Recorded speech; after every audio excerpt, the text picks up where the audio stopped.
창세기 4장은 가인의 이야기입니다. 타락 후에 에덴 동산 밖의 풍경이 어떠한지 처음으로 묘사가 되고 있는데 주로 죄와 관련된 것입니다. 창세기 4장에서 묘사되고 있는 죄는 몇 가지 특징을 가지고 있는데 우리가 알 수가 있어요. 첫째는 죄는 하나님과 인간의 관계를 파괴합니다. 가인이 드린 제사처럼 거짓 예배를 생산하는 것이죠. 하나님은 참된 예배를 받으시지 거짓된 예배는 멀리 하십니다. 5절을 한번 보십시오. 가인과 그의 제물은 받지 아니하신지라 가인이 몹시 분하여 안색이 변했다라고 기록을 하고 있습니다. 관계입니다. 관계는 서로를 받아들이는 것이죠. 그런데 죄는 어떠하다고요? 하나님께서 받지 아니하신다는 겁니다. 예배의 중요성은 많습니다. 하지만 가장 중요한 것은 하나님이 우리의 예배를 받으셨는가에 있습니다. 우리가 아무리 예배를 정성껏 준비하고 드리고 우리 편에서는 드린 예배가 너무 마음에 들고 흡족해요. 그런데 정작 하나님은 우리의 예배를 거절할 수도 있는 것입니다. 그렇기 때문에 하나님께서 받으시는 참된 예배는 어떤 것인가? 성경 전체가 우리에게 교훈을 주고 있죠. 가장 중요한 것은 예수 그리스도의 보혈입니다.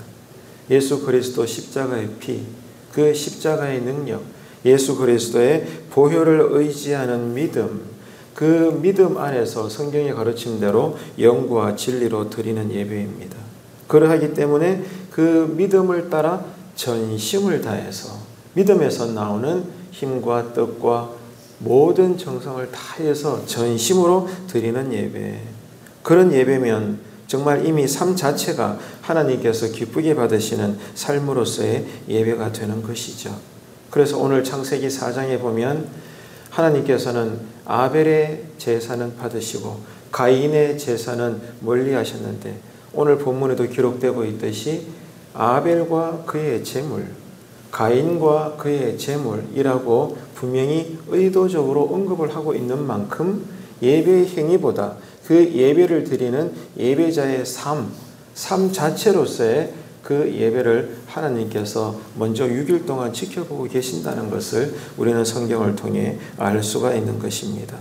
그래서 오늘 이 창세기 4장을 통해서 묘사되고 있는 죄의 특징, 첫 번째는 하나님과 인간의 관계를 파괴해버린다. 두 번째 특징은 무엇이겠습니까? 죄는 이제 인간과 인간 사이의 관계도 파괴해버린다는 것입니다. 가인은 분노에 사로잡혔습니다. 그래서 사랑해야 할 동생, 형제를 죽여버리고 되죠. 나의 오름이 다른 사람을 불편하게 하고 다른 사람의 마음에 상처를 줄 때가 얼마나 많은지 모릅니다. 내가 생각했던 바는 옳은 것인데 그러나 그것이 다른 사람들을 해하게 하는 일들이 많다는 거죠. 그것은 내 옳음이라는 것이 내 편에서는 문제가 없어요. 그런데 주변 사람들과 본질적으로는 하나님께서 보실 때는 옳지 않다는 것을 반증하는 것입니다. 그냥 나 혼자 거룩한 거예요. 나 혼자 옳은 거예요. 하지만 공동체가 볼 때는 불편할 뿐입니다. 이런 것들이 얼마나 많은지 몰라요. 그래서 사람을 살리고 그 사람을 세워주는 통로가 되는 오늘 이 하루에 우리의 말과 행함이 되기를 바랍니다. 자, 죄의 세 번째 특징, 그것은 우리가 죄를 지은 후에 회개하고 하나님께 돌아가지 않는다는 것입니다. 이게 죄의 결과인 것이죠. 가인은 아버지 아담처럼 자신이 지은 죄를 순수하게 정말 겸손하게 두려움으로 하나님께 고백하는 것이 아니라 그 지은 죄를 숨기고 외면하고 변명합니다. 반면에 하나님께서는 죄에 대해서 아담에게 행했던 것처럼 그 아들 가인에게도 동일하게 대하고 계시는 것을 우리는 성경 초반에서부터 창세기에서부터 우리는 읽을 수가 있는 것입니다. 결국 아인은 에덴에서 쫓겨난 아버지 아담처럼 그 자신도 살던 곳에서 쫓겨나게 됩니다. 이게 여러분 참혹한 죄의 결과 중에 하나인 것이죠. 하지만 하나님께서는 그런 죄 가운데서도 우리 인간들을 불쌍히 여기시사 이 죄된 가인의 후손들에게도 은혜를 주시는 것 같습니다. 죄 가운데도 하나님께서 보살펴 주는 거죠. 그래서 오늘 성경에 보게 되면 가인의 후손들이 어떻게 나타나고 있습니까? 탁월한 재능을 발휘합니다. 그래서 큰 문명을 이루게 되었다는 것을 오늘 4장은 이야기합니다. 그런데 여기서 중요한 것은 뭐죠? 하나님의 눈은 어디를 향하는가? 우리가 축구 경기를 볼 때 이 카메라 앵글은 경기가 시작해서 마칠 때까지 어디에 집중합니까? 화면이 어디를 따라 이동하죠? 축구공을 따라 이동해요. 네. 한 팀이 11명으로 구성되어 있죠. 두 팀이면 22명이에요. 그리고 수천 명의 관중들이 있습니다. 그럼에도 불구하고 축구 경기 가운데 카메라 앵글은 처음부터 끝까지 축구공만 따라다닙니다. 그죠? 그 축구공을 지금 다루고 있는 공격수, 미드필드, 수비진, 골키퍼를 향해서 이 모든 화면들은 움직이는 거예요. 하나님의 카메라도 마찬가지입니다. 하나님께서는 이 가인도 불쌍히 여기셔서 그의 후손들을 왕성하게 하셨지만 그럼에도 불구하고 하나님의 계보는 어디를 향하고 있습니까? 하나님의 이름을 부르는 셋의 후손에게로 이어지고 있다는 것입니다. 다시 말해 아벨을 통해서 나타나는 그 후대 후손들, 그 계보를 통해 하나님의 나라는 계속 이어져 가고 있다는 것입니다. 이처럼 성경은 처음부터 가인과 아벨의 대조를 보여주고 있고 그 대조 속에 역사 속에서도 이 모든 것들이 늘 구분되어 양편의 강물의 흐름처럼 이렇게 나뉘어져 흘러가고 있는데 하나님의 계보는 가인의 계보가 아니라 아벨 즉 셋의 계보를 따라 이어 노아도 나오고 아브라함도 나오고 그죠? 야곱과 요셉이 나오고 또 여러 인류 가운데 모든 것을 대표하는 이스라엘 한 민족에게 집중되어지고 그 가운데서도 유다 지파를 통해서 약속하신 메시아 예수 그리스도가 나타나게 되는 것입니다. 이처럼 세상에 많은 계보와 사람들과 계층과 수많은 생명들이 있지만 그 가운데서 특별히 하나님이 임재하시고 하나님이 집중하시고 하나님께서 통로를 잡으시는 그 길이 있습니다.